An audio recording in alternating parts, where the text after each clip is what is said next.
Awesome. Okay, thank you very much to everyone who's tuning in on our Facebook, YouTube, and Instagram channels. My name is Antonio, and I'm the team coordinator for the Social Programs Division at the Humanitarian Association of the Republic of Trinidad and Tobago, which is an NGO focused on, among other things, sustainable development and the empowerment of young people in Trinidad and Tobago and internationally. Now, today we're very fortunate to have the presence of an esteemed national from Trinidad and Tobago, Ms. Gabriella Johnson, who has distinguished herself in many endeavors, most notably in chess over the years. So without further ado, I'll get started with the discussion here today. So again, thank you so much for joining us, Gabriella. How are you feeling today? Hi, happy to be here. Thank you for having me. I'm feeling good today. Okay, nice. It's good to see you. Good to see you. All right. So I was just wondering, could you just give us a brief introduction about yourself in terms of, just your background and some light touch points with respect to chess? Yeah. So, well, my name is Gabriella. Everyone calls me Gabby. I am 21 years old and I'm currently pursuing an undergraduate degree at the University of Toronto. So I am doing a Bachelor of Arts in Cognitive Science, that's my major, and I'm doing a double minor in Education and Society and Buddhism, Psychology and Mental Health. So that's me right now, mainly. And I'm also a Woman International Master in chess. So I am currently the only one in Trinidad and Tobago and the only one who also holds a woman Grandmaster norm from Trinidad and Tobago. Wow. And throughout the years, have also been involved, not just as a chess player and growing as a player, but also a lot of chess coaching and also currently serving in the role of the Public Relations Officer of the Trinidad and Tobago Chess Association. So just my little way as the playing has subsided a little bit currently because of university, just to continue to serve that community. Oh, wow, that's amazing. Well, I mean, University of Toronto is quite fortunate to have a esteemed, champion player like yourself. Definitely. I mean, thank you so much for the introduction. I thought that was quite thorough. So, so it's just interesting because I think when I was preparing for the discussion, I saw a lot of people describe chess as a sort of as a type of mental sport, and I think on the, if I'm not mistaken, on the international level, in some some spheres, people describe it as a mental sport.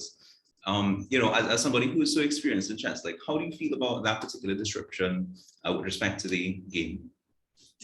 I think that it deserves to be classified as a sport. I know I've had many an argument, a joke with friends about, chess is a sport, Gabby. How do you prepare for it? Do you warm up your fingers? And they'll just like make fun of me. But I think all in good fun. Like it's but I think that a lot of people don't understand the work that goes into chess. And I think that is why, it being classified as, a sport will be kind of like, well, you just have to sit down and play a game. But it's like, no, you have to train for it. You do tactics, you work on the different sections of the game. So you work on opening, you work on middle game, you work on end game, you work on just like calculation. You have to, you have to be disciplined, you have to work on concentration, and also like you need to work on a big thing in chess is like winning the battle in your mind before you win the battle over the board, So there's a lot of rigor in it in terms of like you play your best chess when you are like physically active. I say that, that's, something that is really pushed, the kind of mind-body connection when it comes to chess. And just like in terms of you travel for it, there's high levels of competition. I don't think that, when you really look at it holistically, that, there would really be any question as to whether it should be considered a sport or not. Yeah. I mean, definitely. I think I totally agree with you. It's very mentally taxing, and I actually, I don't play chess. I wish I did play chess when I was younger, but I can definitely see the strategy and the mental gymnastics and the whole preparation and mental training and fortitude that goes into it. So yeah, I think that's definitely an appropriate label, especially with what you just said just now as well. So just sort of moving on into, a bit more of a personal slant. I think you mentioned some of the impressive accolades that you've achieved in chess over the years. But what exactly was that sort of, that moment that made you realize that chess is something that you really want to dedicate like a lot of your time and energy and resources to? Was it like a competition, or some family members or friends, or was it just you decided to pick up the board and you felt like you had a natural aptitude for the sport, or was it something else? So how it really started, well, it stemmed from my brother. So he's also a chess player. He's actually a lot better than me. He's like coaching me throughout the years, like in life and in chess, So I have my brother, shout out to Josh. And what happened is that he started chess. So like my dad introduced him to it. They used to play like at home, and he started in school. He started tournaments. He started to win trophies. And like we're only about 2 years apart, and everywhere he went, like I was there, So it was just kind of like, well, like if he's winning trophies, like I want to do that too. So, it's like it was really stemmed from that kind of sibling relationship, and also it being able to, there was like a club in school. So I went to Merigina grade school, and the chess club was big there. They had like, they had brought in this coach from Cuba called Raul. I'll forever love Raul. Always remember, like from him, he'd be like, Gabriella, and he used to have this famous line where he would make you like repeat a game, and he'd be like, repeat game. And it's just like he's been, just like that kind of enthusiasm and level for chess, it's just like really inspiring, as well as just having, with anything, the support from like teachers, my parents in particular, who have and it almost being like, like a family activity to go to a chess tournament, which made it, a little more enjoyable. It wasn't really something that I did by myself. So I think I was really fortunate in that regard. Wow, that's interesting. It's good to see that you had the support from family members, and even like a very enthusiastic coach and teacher. I think that really makes a big difference when you have a teacher who's really as passionate and as motivated as a player would want to be. I think it really helps to keep things going. So when you mentioned competition on different levels, I think playing internationally and playing on different sort of fronts. So I think I'm just wondering, like, could you sort of tell us if there's, well, I'd imagine there would be, but could you tell us like what the difference really is between playing chess on like a sort of casual, more sort of friendly level as compared to playing internationally as a competitive, champion or master? Is it very similar? Is it like sort of different in many ways? I think it's very different. Like there's a difference where you just go in and sweat some football and being like a football player, I think like, if you understand that kind of analogy, when like I have a lot of friends who are just like, I play chess, like that kind of thing, but not when you do it, like competitively, then it's like, okay, I know this kind of position. It's like if you're playing casually, it's just like, okay, I'm playing for fun. I'm looking for threats. I'm trying to do this, but there isn't like it's more of like a surface level understanding, which is fine. It's like you're looking for something to do while you're waiting in a line, or you just like, you and your friends want to have like, want to prove like who's the best at this, you'll have like a mini league kind of going, and it's more for fun. And it's just like you can pick it up and put it down anytime. I think competitively you don't have to make any sacrifices if you're playing chess casually. It's like it becomes that you have to sit down, you have to do the training. I used to get made fun of, like I would go to chess tournaments like with my school books and between games like study, because you have to do it. And I never realized like people were noticing until like they're like, yeah, you're a big nerd, you are doing schoolwork at a chess tournament.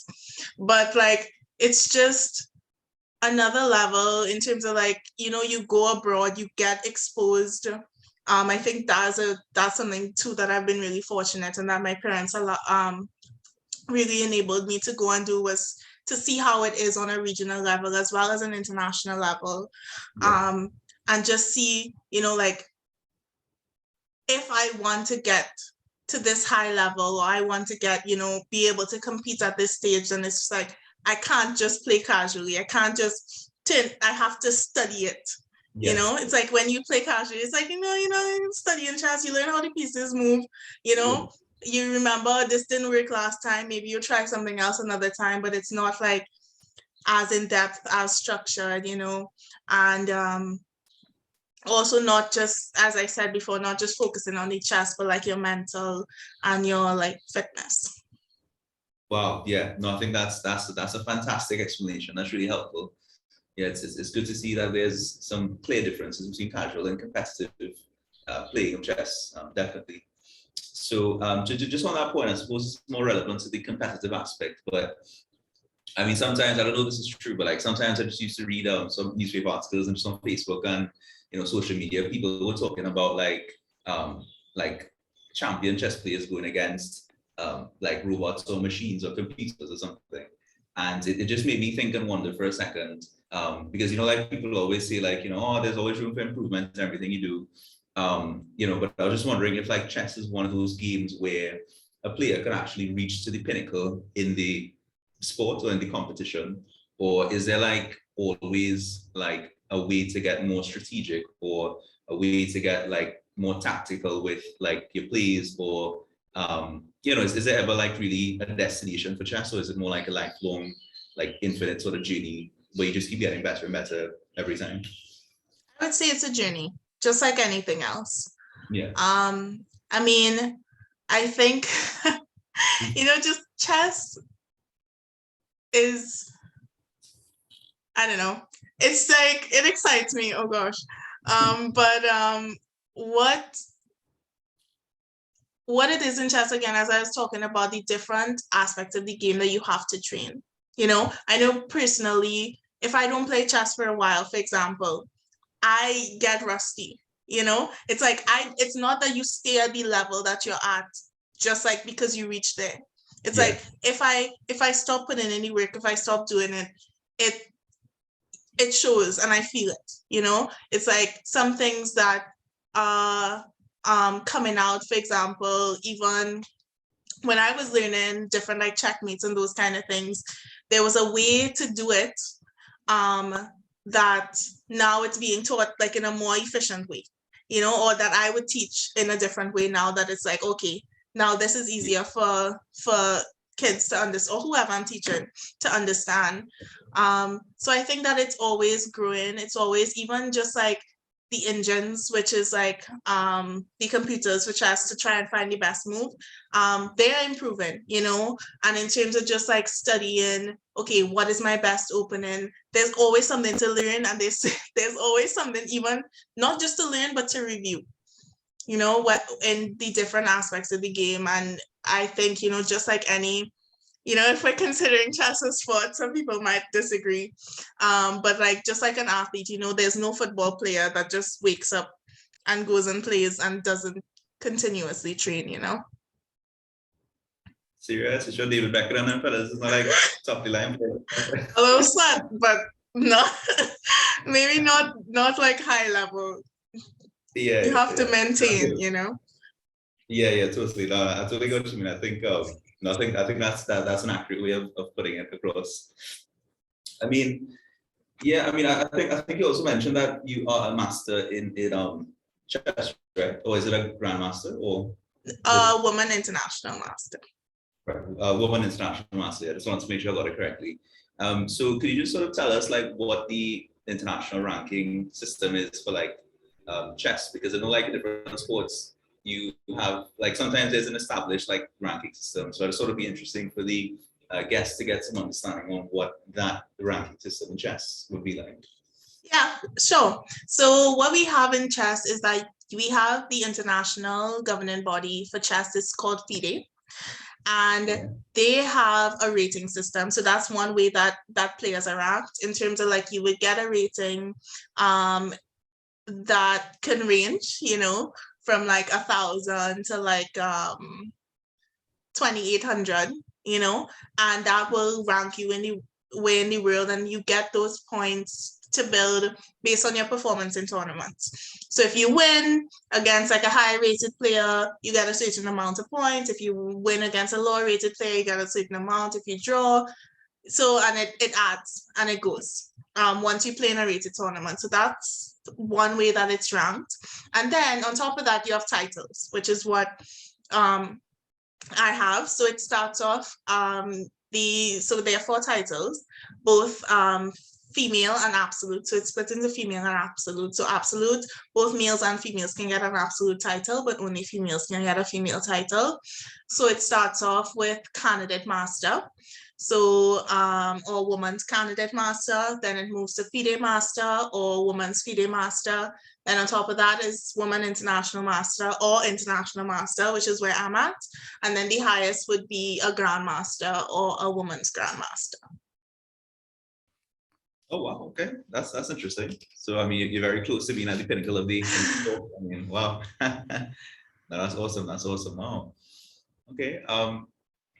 So I think you also mentioned that like chess is something that really requires and sort of helps with like mental fitness and mental sort of preparation. So like, do you think it's fair to say that chess would have helped you to be, you know, an intellectually more capable person, and that spilled over into like your studies and made you like a better student, or like it helped with like learning new things in your schooling life? Or I would say yes. I can definitely see where there's some transferable skills. So my major focus for CAPE was math, and math is problem solving and chess is problem solving. So I think that, you know, especially in a situation where, you know, I might not have been as familiar with certain content, and it's like, okay, how do we think about this? How do we break it down? You know, a big thing in chess is like, okay, we're evaluating the position. We're saying, okay, what is the problem here? You know, and then like, how do I fix it? You know, like that kind of thing. Or just like in math, it's just like, okay, what is the problem? What are they asking me for? Okay, how am I gonna generate the solution? As well as just being able for me to kind of sit down for long periods of time. Like chess, I've had games that have been, you know, like between 4 to 5 hours. And it varies, yeah. So just like, yeah, sometimes you play like 2 4-hour games in a day, and just like you have to sit, you have to think, you know. So like even just like, yeah, that ability to, you know, just like sit down and it's just like, this is the task at hand, and you get it done.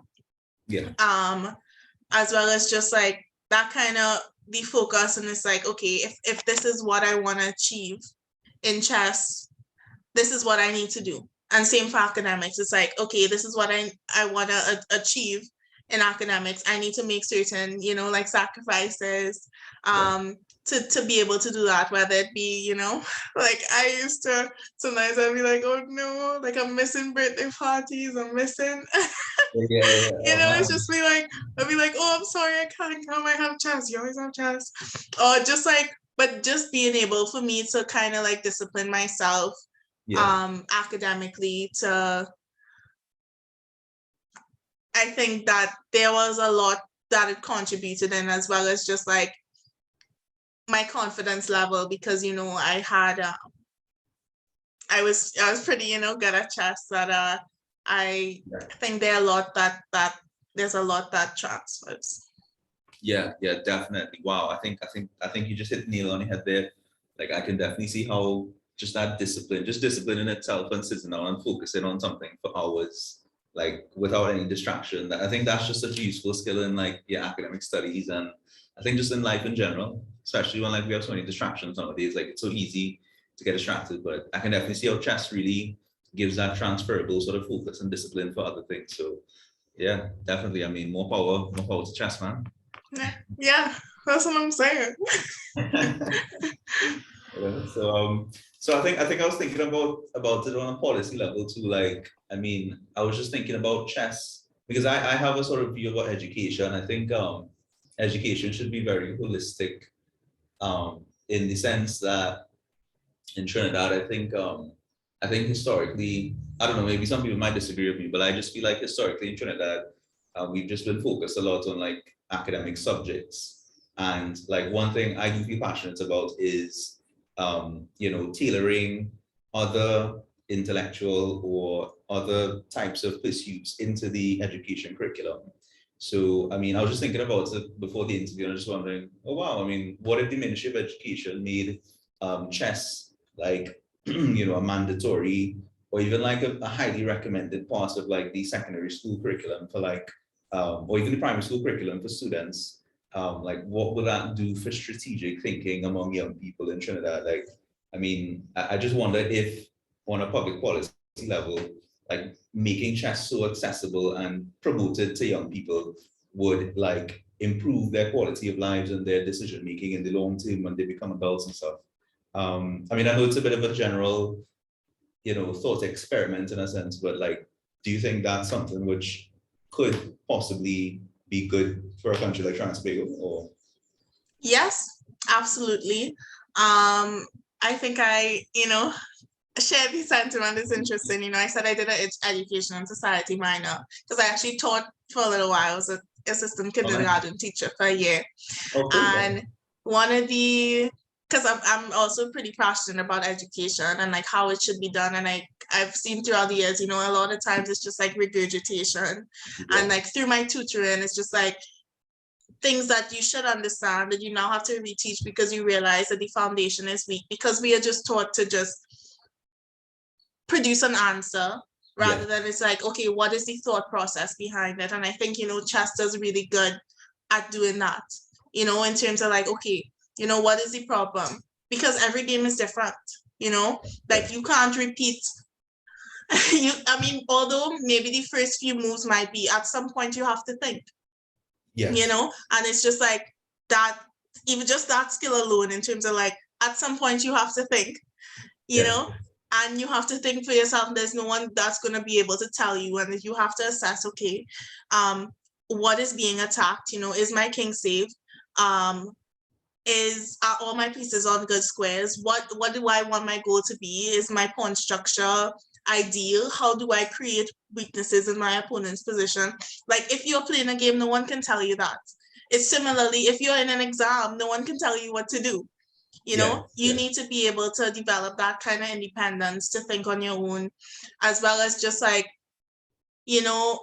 even on a simpler scale in terms of like how chess can be implemented. Like, you have a giant chessboard, checkered, you use it to teach rows and columns, you use it to teach diagonals. You say, you make it in a fun way. For kids, it's a game, but you're also learning, okay, like this is what a diagonal is, this was what a horizontal is, what piece moves like that.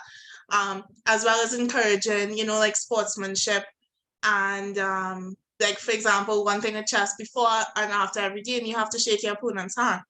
You wish them well, you set up the board when you're finished playing. Like, you can't just leave it, that sense of just like, okay, I need to put this back how it is. There's a way of doing things.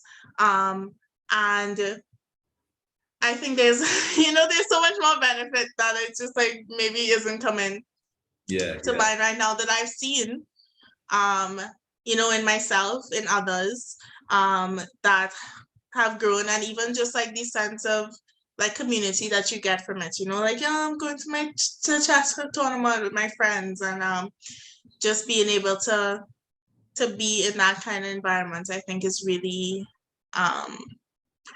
could be really beneficial.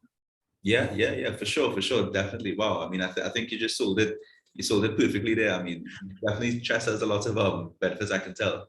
I mean, I think definitely something that like schools and education systems should consider making mandatory, because like I just feel like I was just talking to another member of my executive team yesterday actually about some things we could do to combat like social ills in the country, and I think chess is an excellent and accessible way to do it. So I think that, and we are making some strides. We had chess in prisons. I'm not too sure if you know. So we do have chess in the prisons. And Trinidad and Tobago actually participated in an intercontinental championship last year from the prisoners. So yeah. So I mean, we're trying through the Trinidad and Tobago Chess Association, to the leadership of Miss Sandra Johnson, who's my mom. So shout out to her as well. But yes, so I think it does do a lot. We've done chess in teaching chess to children at risk. We've done, chess in, different levels, primary, secondary school, different places in the country. On the promenade also always has chess, police doing it as a way to, try and help get people to engage in chess rather than do other things. And it's definitely a tool that can be used and also provide not just that benefit, the social benefit, but also other cognitive benefits simultaneously. I mean, definitely. I think that's something which would definitely make chess very appealing to young people and to anybody for that matter in Trinidad and Tobago. But we just touched on the cognitive benefits of chess, and I think that's really interesting because I was just reading an article some weeks ago about things like Alzheimer's and dementia and other sort of mental conditions that people tend to develop like later on in their lives. And well, I mean, although I studied law, like I'm just into science because like I did sciences at Cape in secondary school in Penn Station College, San Fernando. So I'm just still into science in some way, like perhaps a bit more casually now. But I mean, just from that point of view, like, do you think chess could possibly be like, or is chess like an excellent way, you think, to combat or stave off things like dementia and Alzheimer's and other mental conditions that people sometimes develop later on in their lives? So I don't know the scientific background behind this. Maybe I should look into it a bit more. But I do know that people of all ages play chess. As in, like, I've played games against people, tournaments in 70s, 80s, and they're playing, they're beating you. It's not like that's I mean, it can go vice versa, but it's also, I think that it definitely is a way to keep your mind sharp. It's like, because you're constantly thinking. And I think quite possibly, I wouldn't talk too much about it just because I'm not too comfortable speaking. I don't want to give wrong information, but it is something that can be played by people of all ages. Okay, good. Well, yeah. I mean, definitely, it seems like something which could, help people in those positions who have like mental conditions later on in their lives and stuff. So I think, without going too much into the science, but I think it's something which could be useful.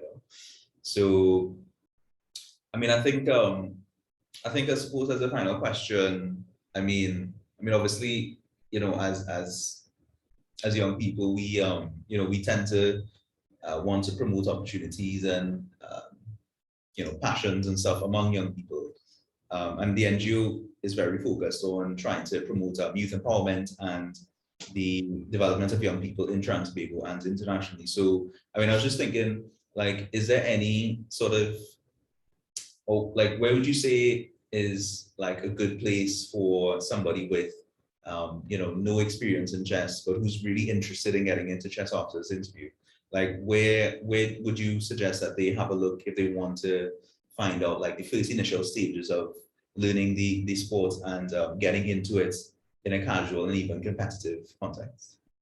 Okay, so really, the internet is a great place. It has a bunch of resources. There are, websites such as lichess.org. I think it's lichess.org or com, lichess. And they actually have a section for beginners where, you go through the whole motion. They teach like the pieces by piece. I think that's really good if you want like hands-on like moving it, and it's good for kids because like they give you like little stars that you have to eat to move it, and it's cool. There are also a lot of, especially during the pandemic, what I found a lot of my friends really got into was their chess streamers. So on Twitch, on YouTube, like channels like Gotham Chess, Grandmaster Hikaru Nakamura does a lot of streaming, and some people even like not chess aficionados, but people who played casually be like, Gabby, did you see the stream? And I think it's a fun way because they joke while they play and just like learning how they think, as well as it's like a form of entertainment as well, like an alternative to maybe like watching an episode of a show. So I think that's a fun way, maybe for like a little older audience. There's also we have coaches, so who host classes in person, online, group classes, one-on-one classes. There are chess in some schools. Some schools have clubs. We're working on it. We actually recently had a training for teachers. Okay. Teach chess, like in May. We had a coach from the Netherlands come and teach, so we're trying to push it a bit more. But just, I think, like Safe Online, we have a Facebook page, Trinidad and Tobago Chess Association. If you looking for maybe a coach, we direct you. And just, tournaments that come out, like if you know the really basics. I think that one of the reasons why I got so into chess was just like the vibe of a tournament, having like 100 kids, just playing chess in between. You're running around, you come back, you play a game. Books, they're chess books, buy a chessboard, you can read, learn if that's more your style than using maybe like the internet technology. Like there are a bunch of different resources that you can search, or you can like contact the association and they'll direct you as best as we can. We'll direct you as best as we can.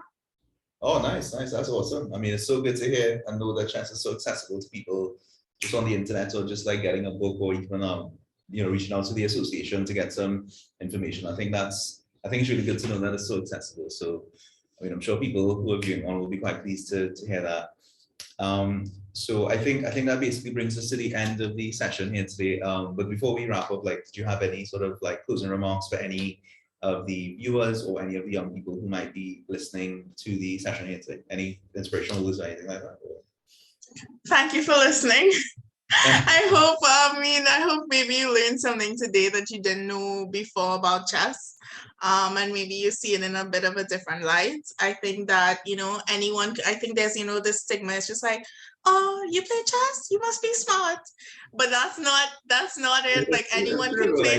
Chess people are always smart, like you're super smart, like. No.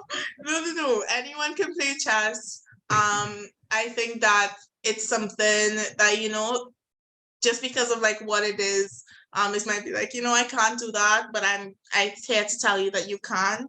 And that, if it's something that you want to get into or just watch, it's not, there are also a bunch of shows about it, like movies, Pawn Sacrifice, Queen's Gambit, Knights of the South Bronx, all a bunch of chess movies. And just, like any words in general. Oh, nice. Okay. Yeah. Cool, I think cool. that would be. Oh, nice. Well, I think that's a fitting way to just end it off, like a nice inspirational, motivational touch there. So, on behalf of the executive of the Humanitarian Association, probably got Trinidad and Tobago, I just want to say thank you so much, Gabriella, for taking the time out from a busy schedule. I know things must be quite busy in university right now, and I know you must have a lot going on and stuff. But thank you so much for taking the time. And to all the viewers, I hope you do enjoy today's session and that you learned something useful from it. And we'll catch you guys at the next session or at another event which the NGO might be hosting. So take care and have a good evening, everyone.